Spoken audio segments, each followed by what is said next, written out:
Olá, povo de Deus, 13º domingo do tempo comum, 26 de junho de 2022. Nossa reflexão de hoje é a partir do primeiro livro dos Reis, capítulo 19, versículos 16b e depois 19 a 21. Gálatas 5, 1, depois 13, 18.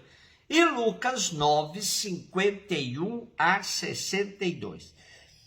Naqueles dias disse o Senhor a Elias: vai e unge a Eliseu, filho de Safate de Abel-Meula, como profeta em teu lugar. Elias partiu dali e encontrou Eliseu, filho de Safate, lavrando a terra com 12 juntas de bois, e ele mesmo conduzia a última. Elias, ao passar perto de Eliseu, lançou sobre ele o seu manto. Então Eliseu deixou os bois, correu atrás de Elias, dizendo: deixa-me primeiro ir beijar meu pai e minha mãe, depois te seguirei.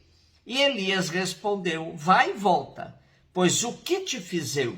Ele retirou-se, tomou a junta de boi e os imolou.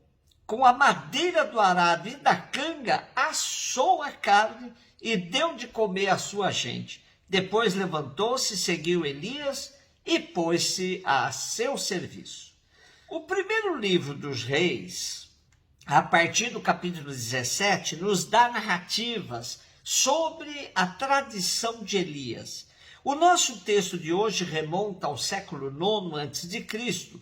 e o reino já está dividido: reino de Israel, reino de Judá.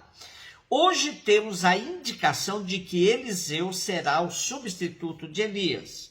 Elias profetizou em tempos dos reis Acabe e Ocosias, e Eliseu em tempos de Jorão e Jeú, tempos de grandes confusões devido à idolatria. A influência de cultura estrangeira com seus deuses provoca em Israel profunda desestabilização. Tanto Elias quanto Eliseu defendem a fé em Javé de maneira muito forte. Por isso, são tidos como grandes profetas de Israel. O texto de hoje nos remete ao Evangelho, quando alguém que se dispõe a seguir Jesus lhe pede que o deixe pelo menos sepultar o pai antes, e recebe de Jesus uma resposta dura e direta.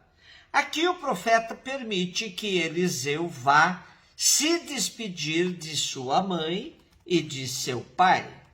E Eliseu aproveita e toma a sua junta de boi, faz um belo churrasco de despedida de sua gente e se põe a servir a Elias. Gálatas, irmãos, é para a liberdade que Cristo nos libertou. Ficai, pois, firmes e não vos deixeis amarrar de novo ao jugo da escravidão. Sim, irmãos, fostes chamados para a liberdade, porém, não façais desta liberdade um pretexto para servirdes à carne. Pelo contrário, fazei-vos escravos uns dos outros pela caridade. Com efeito, toda a lei se resume neste único mandamento: amarás o teu próximo como a ti mesmo. Mas se vos mordeis e vos devorais uns aos outros, cuidado para não serdes consumidos uns pelos outros. Eu vos ordeno, procedeis segundo o Espírito.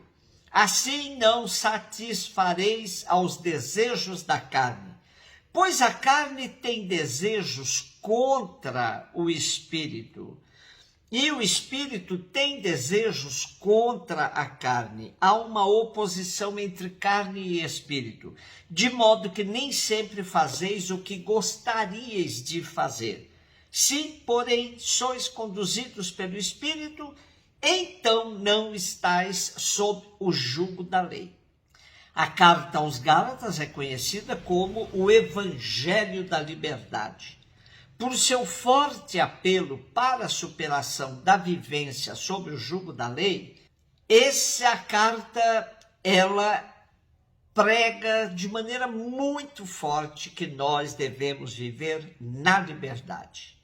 Os Gálatas se deixam levar pelos grupos judaizantes, desagradando imensamente ao apóstolo que lhes tinha anunciado que para a liberdade Cristo nos libertou.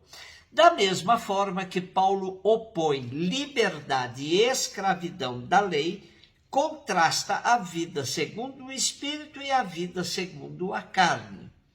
É, pois, neste sentido que devemos entender a oposição entre espírito e carne. Viver segundo o Espírito é aceitar o projeto de Jesus e tornar-se seu seguidor. Viver segundo a carne é aceitar o projeto judaizante, onde a carne se torna fonte de transgressões. Evangelho de Lucas 9.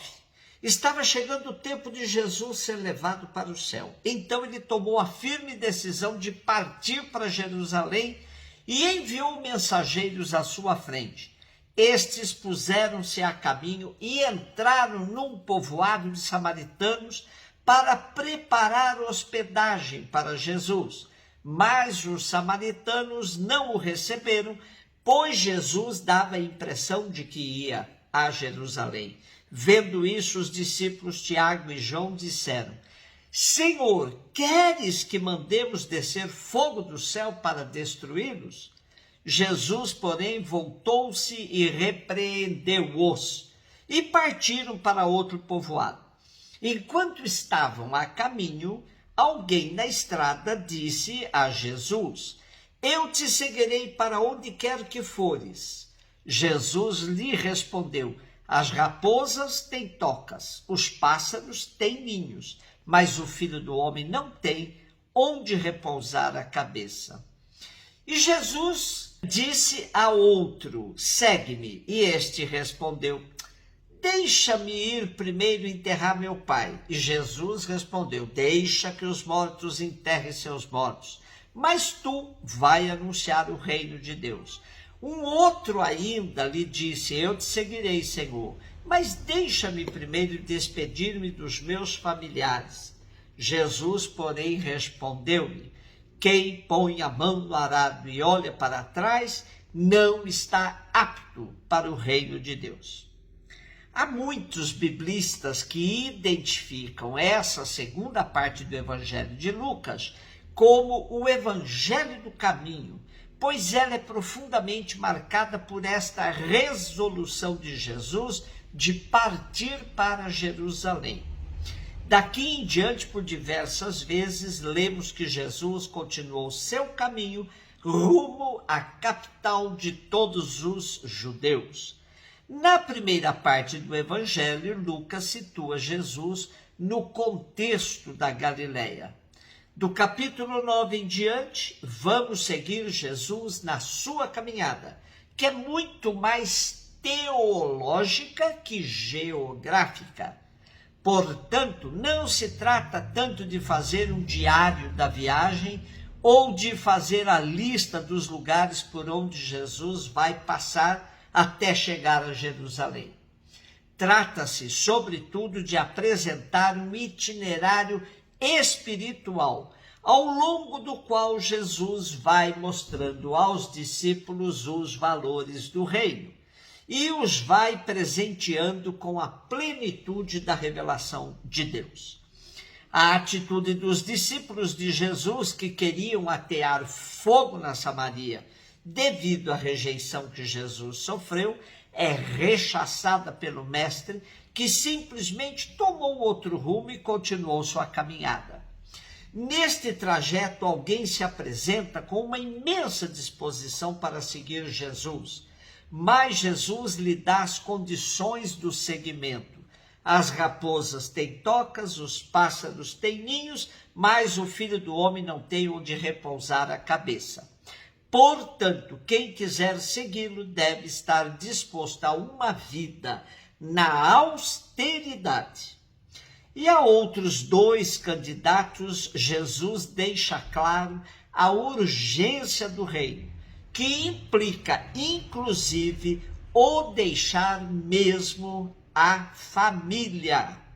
Assim, Lucas nos mostra que o seguimento de Jesus se dá na austeridade e na urgência. Quem não se dispuser a essas condições não estará apto para o reino de Deus.